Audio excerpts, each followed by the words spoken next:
আপনি চাইলে আপনি পারবেন।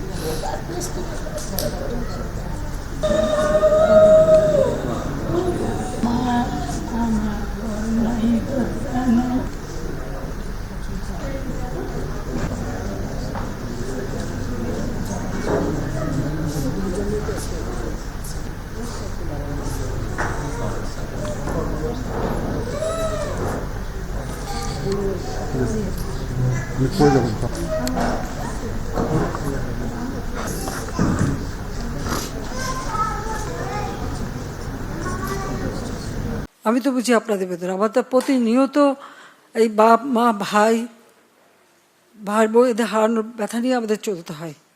এমনকি লাশটাও তো দেখতে পারিনি, কাফন দাফনটাও তো করতে পারিনি, দেশেও ফিরতে পারিনি, 6 বছর আসতে দেয়নি আমাকে।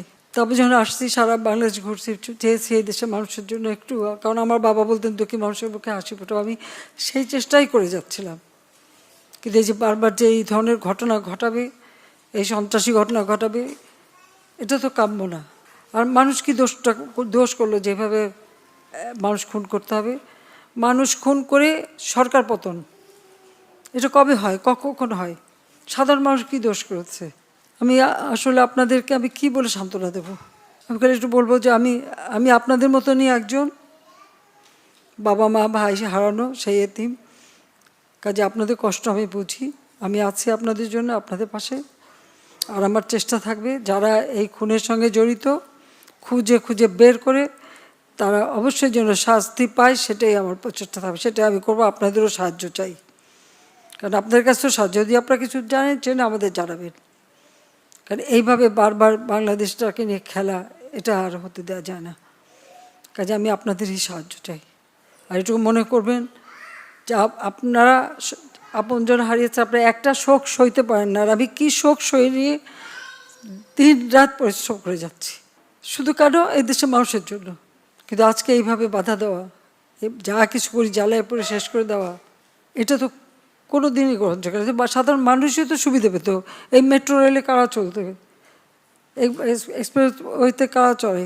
মানুষের কাজ করাটাই তো আমার কাজ। আর মানুষ মেরে লাশ ঝুলিয়ে রাখার মতো এই বর্বরতা, জানোয়ারের মতো ব্যবহার, এটা কি কেউ করতে পারে? এটা কি কোনো একজন মুসলমানের লাশ ঝুলায় রাখবে পা বেঁধে? যারা এগুলির সাথে জড়িত অবশ্যই তাদের বিচার হবে, তাদের বিচার করতে হবে, নইলে মানুষের নিরাপত্তা দেওয়া যাবে না।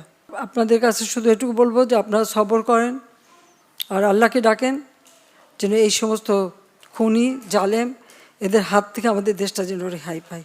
শুধু আমি এইটুকু বলতে পারি যে আমি আপনাদের সাথে আছি, পাশে আছি। আজকে যদি ভালো সময় হতো কত হাসি খুশি করে সবাই যেতে পারতেন, আর এখন আমারও আপনাদের চোখের পানি দেখতে হচ্ছে, এটাই সবচেয়ে কষ্ট। স্বজন ব্যথা ভোলান না, সেটা আমি জানি, তারপরেও আল্লাহ আপনাদের সর্বদিক সেটাই আমি চাই।